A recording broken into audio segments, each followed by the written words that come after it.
Hello అండి. ఈ vlog అయితే వరలక్ష్మీదేవి వ్రతం వ్లాగ్ అనమాట. నేను ఎలా చేసుకున్నాను పూజ అనేది మీకైతే సింపుల్గా చూపించేస్తున్నాను. వాళ్ళు వీళ్ళు చేశారని చెప్పేసి గొప్పలకి పోకుండా హార్బటాలు అంగులు లేకుండా సింపుల్గా నాకున్న దానిలో తెలిసినంత వరకు యూట్యూబ్ చూసి అయితే చేసుకున్నానండి. చిన్న చిన్న మిస్టేక్స్ అయితే చేసే ఉంటాను, కంపల్సరీగా చేసే ఉంటాను. ఏమన్నా మిస్టేక్స్ ఉన్నాయి అంటే నా కామెంట్ రూపంలో తెలియచేయండి. నెక్స్ట్ ఇయర్కి అవి చేయకుండా వాటిని సరిదిద్దుకుంటానన్నమాట. బ్యాడ్ కామెంట్స్ అయితే చేయకండి. ఇలా చేయాలి, ఇలా చేయాలని చెప్పండి. నేను ఫస్ట్ టైం అయితే పెట్టుకుంటున్నానండి. అంటే కలసము ఆచారం ఉంది మాకు, అదంతా ఫస్ట్ టైమే పెట్టుకున్నాను. ఎవ్రీ ఇయర్ అయితే నేను నార్మల్గా పూజ చేసుకొని ప్రసాదాలు పెట్టుకునేదాన్ని అనమాట. ఈ ఇయర్ కొంచెం కలసం పెట్టుకొని చేసుకున్నాను యూట్యూబ్ చూసుకుంటూ. మిస్టేక్స్ అయితే చేసుంటాను, చిన్న చిన్న మిస్టేక్స్. సరే వీడియోలోకి వెళ్ళిపోదామండి. ముందు రోజు అయితే పూలన్నీ కూడా తీసుకొచ్చుకొని అవి మాల కట్టుకొని పెట్టుకున్నాను అనమాట. నాకు మామూలు పూలు అయితే దొరకలేదు, అందుకని బంతి పూలతోని పూజించుకున్నాను. తర్వాత అయితే ఇవన్నీ కూడా దీపారాజన మొత్తం కూడా క్లీన్ చేసుకొని వాటిని పొడి బట్టతో తుడుచుకొని పెట్టుకున్నాను అనమాట. ఇంకా ఫ్రైడే రోజు అయితే ఇల్లంతా క్లీన్ చేసేసుకొని ఇట్లా బయట అయితే ముగ్గు పెట్టుకొని పసుపు కుంకం పెట్టి తోరణాలు కట్టేసాను వాకిలికి. తర్వాత అయితే ఇక వ్లాగ్ ఫాలో అయ్యే వాళ్ళకైతే తెలుస్తుంది. కొత్తగా నేను ఇట్లా పొంగల్ పొంగించడానికి దీపాలు కూడా తీసుకున్నానని చెప్పాను కదా. పొంగల్ అయితే వాటిలో పొంగిస్తున్నాను అనమాట. చాలా ప్రశాంతంగా ఉందండి, హడావుడి లేకుండా నిదానంగా ఒక్కదాన్ని అన్నీ చేసుకున్నాను. పాప కూడా హెల్ప్ చేస్తూ ఉంది మధ్య మధ్యలో. పొంగలైతే పాలు పొంగాయన్నమాట అండి. ఈలోపు నేనైతే వడకి పిండి మొత్తం కూడా ఉద్దిపిండి రెడీ చేసుకొని తర్వాత ఆయిల్ పెట్టేసుకున్నాను ముందుగానే. తర్వాత గారెలు కూడా వేసుకున్నాను అనమాట. మనకి కొంచెం అడంచే యూజ్ చేయకుండా ప్రసాదాలు చేయాలంటారు కదా, నేను అలాగే ఎప్పుడు కూడా స్ట్రైనర్తోనే వేస్తానండి, ఈజీగా అయిపోతుందని చెప్పి. తర్వాత వచ్చేసి పూర్ణాలు చేయాలని చెప్పేసి చేస్తే అది కాస్త ఎక్కువ ఉడికిపోయింది. దాన్ని తీసుకెళ్ళి మిక్సీలో వేసానండి, బెల్లం కలిపేసి. దానివల్ల లూజ్ అయిపోయింది అనమాట. మళ్ళీ దాన్ని ఒక బాండెల్లో పెట్టేసేసి అది కొంచెం గట్టిగా అయిందాక చేసి తర్వాత అయితే పూర్ణాలు వేసాను అనమాట. అన్నం కరెంట్ కుక్కర్లో వండేసుకొని పెట్టుకున్నాను. దాన్ని పులిహోర కలిపేసాను. ప్రసాదాలు అయితే సింపుల్గా తర్వాత దద్దోజనం కూడా చేశాను, అది క్లిప్ తీయలేదు. ప్రసాదాలన్నీ అయిపోయిన తర్వాత ఇంకా అమ్మవారిని అలంకరించుకోవాలని చెప్పి నేను ఎక్కడైతే పూజించుకోవాలనుకున్నానో అక్కడైతే పసుపుతో ముందుగానే తుడుచుకున్నాను కాబట్టి ఇల్లంతా కూడా పసుపుతో తుడుచుకొని ముగ్గు పెట్టుకున్నాను పిండితోనే.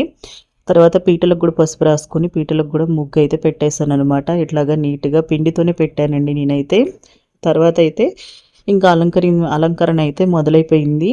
ప్రసాదాలన్నీ అయ్యాకే చేశానమాట. ఆ పీటలకు కూడా మనం ఒక క్లాత్ అయితే వేసుకున్నాను, రెడ్ క్లాత్. బియ్యం తీసుకొని పసుపు కుంకుమ వేసి మనం ఎక్కడైతే అమ్మవారిని పెట్టుకోవాలనుకుంటున్నాను, నేను ఇలా పటమే పెట్టుకున్నానండి. అమ్మవారి విగ్రహాన్ని అట్లా ఏం పెట్టలేదు నేనైతే. నెక్స్ట్ ఇయర్ అయితే ఆలోచిద్దామని చెప్పేసి అట్లా చేసుకున్నాను. ఇది కలసానికి అయితే పెట్టుకుంటున్నాను, కలసం ఆచారం ఉందని చెప్పాను కదా. ప్లేట్ తీసుకొని బియ్యం వేసుకొని అందులో పసుపు కుంకుమ వేసుకొని కలసానికి ఒక రాగి చెంబు అయితే తీసుకున్నాను, అందులో నీళ్లు వేసుకున్నాను. అన్నిటికీ ప్లేట్లకి రాగి చెంబుకు కూడా బొట్లు పెట్టుకున్నాను. ఇంకా వాటర్లో వచ్చి పసుపు కుంకుమ గంధము పువ్వులు తర్వాత పచ్చకర్పూరం కూడా వేసాను అనమాట. ఒక కాయిన్ కూడా వేసాను. ఇంకా మర్చిపోయింది ఏంటి అంటే అక్షింతలు వేయాలి. తర్వాత సువాసన కోసం తులసి ఆకులు వేసుకుంటారు కొంతమంది, యాలకులు వేస్తారు. చాలా చాలా చూశాను కానీ ఇంకా అవన్నీ నేను చేయలేదండి. తర్వాత మామిడి ఆకులతో ఇట్లా బొట్టు అయితే పెట్టుకున్నాను అనమాట. ఇంకా కొబ్బరికాయకి కూడా అమ్మవారి రూపంగా భావించి పసుపు పెట్టుకొని బొట్టు కూడా పెట్టుకొని దాని కొబ్బరికాయని అయితే ప్రతిష్ఠించాను. ఆ తర్వాత వచ్చేసి బ్లౌజ్ పీస్ తీసుకొని మనకి కొబ్బరికాయ పైన పెట్టుకోవాలి కదా, దానికైతే తీసుకున్నానండి.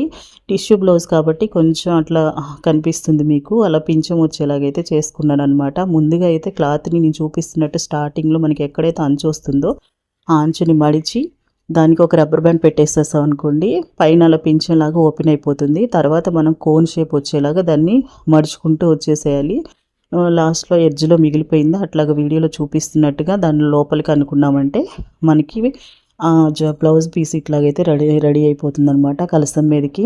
ఇది కొంచెం బయటకు ఓపెన్ అవుతుందని చెప్పేసి ఒక పిన్ను పెట్టాను సైడ్. నేనైతే చూసారు కదా, ఫస్ట్ టైం చేసినా కూడా చాలా బాగా వచ్చింది. ఇది కూడా యూట్యూబ్లో చూసే చేశాను. తర్వాత అయితే పువ్వులతో అలంకరించుకున్నాను. ఇంకా కలసానికి అయితే ఇట్లాగ కంకణం కూడా కట్టుకున్నాను అనమాట. పువ్వులతో అమ్మవారి పటానికి ఆకులతో తర్వాత మన దగ్గర ఉన్న జ్యువెలరీ కూడా వేశానండి. కలసానికి అలంకరించుకున్నాను, అమ్మవారి పటానికి కూడా అలంకరించుకున్నాను. ఇంకా పూజలోకి అయితే వచ్చేసాను. ఇట్లాగా మనకి విగ్రహం ఉంటే విగ్రహం పెట్టుకోవచ్చు. ఏ పూజలైనా ముందుగా పూజించాల్సింది గణేశుని కదా. సో నా దగ్గర విగ్రహం ఉంది కాబట్టి నేను చిన్న విగ్రహం పెట్టుకున్నాను. లేని వాళ్ళు పసుపుని ముద్దగా చేసి పూజించుకుంటారు కదా. గణేశునికి తర్వాత పూజించుకొని ఆయనకి ప్రసాదంగా అరటిపళ్ళు పెట్టాను. ఆ తర్వాత మనకి కలసానికి కూడా పూజించుకొని కడ్డీలు ఇచ్చేసేసి తర్వాత అమ్మవారి విగ్రహం కూడా ఉంది నా దగ్గర, అది కూడా పెట్టుకొని ఇంకా అష్టోత్తరాలు అయితే చదువుకుంటూ ఉన్నానన్నమాట. లక్ష్మీదేవి లలితాదేవి అష్టోత్తరాలు అన్నీ కూడా చదువుకొని ఆ తర్వాత పూజలోకి వచ్చేసేసి చారుమతి కథ అయితే చదువుకున్నానండి. చాలా ప్రశాంతంగా తెలిసినంత వరకు చేసుకున్నాను. ఇంకా ఏమైనా మిస్టేక్స్ అయితే ఉంటాయి నాకు తెలిసి, రెగ్యులర్గా చేసే వాళ్ళకి అర్థమవుతుంది. చిన్న చిన్న మిస్టేక్స్ ఉంటే మాత్రం నాకు కామెంట్ చేసి చెప్పండి, ఇలాగ చేయాలా ఇలాగ చేయాలని చెప్పి. నెక్స్ట్ ఇయర్కి అయితే అవన్నీ కూడా సరిదిద్దుకొని మీరు చెప్పినవన్నీ కూడా ఫాలో అవుతానన్నమాట. పూజ అయిపోయాక ఇట్లా అయితే కడ్డీలు చూపించేసి తోరాలు అయితే రెడీ చేసుకున్నానండి. ఇక్కడ మీకు చూపించలేదు, అది కూడా వీడియో తీయలేదు.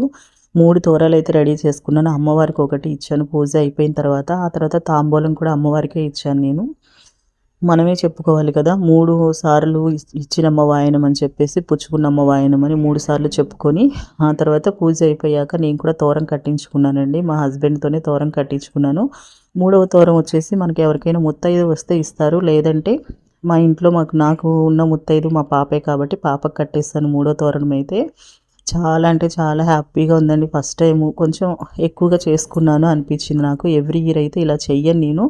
ఇంకేమైనా మిస్టేక్స్ ఉంటే మళ్ళీ చెప్తున్నాను, కామెంట్ బాక్స్లో కామెంట్ అయితే చేయండి. ఇంకా ప్రసాదాలన్నీ కూడా ఇలా పెట్టేసుకున్నాను. 5 రకాల ప్రసాదాలు అయితే పెట్టానన్నమాట. ఇంకా ఫ్రూట్స్ కూడా పెట్టుకున్నాను. దద్దోజనం, వడలు, పొంగల్ చేశాను, తర్వాత వచ్చేసి పూర్ణాలు చేశాను. ఇవన్నీ చేసుకొని పెట్టుకున్న తర్వాత ఫైనల్గా నేనైతే ఉపవాసం ఏమి ఉండలేదండి. మా వారి దగ్గర అయితే ఆశీర్వాదం. ఇదండి మా ఇంటి వరలక్ష్మి వ్రతం అయితే అలా జరిగిందనమాట. మిస్టేక్స్ ఉంటే ఏం చేశాను, ఎలా చేశాను, మిస్టేక్స్ ఉంటే కనుక కామెంట్ చేయండి. నెక్స్ట్ వీక్ అవి చూసుకుంటాను. మీ ఇంటి వరలక్ష్మి వ్రతం ఎలా చేసుకున్నారో కూడా నాకు కామెంట్ సెక్షన్లో కామెంట్ అయితే చేయండి. వీడియో నచ్చితే ఒక లైక్ చేసి సబ్స్క్రైబ్ అయితే చేసుకొని ఛానల్ని అయితే ఫాలో చేసి సపోర్ట్ చేయండి. Thank you.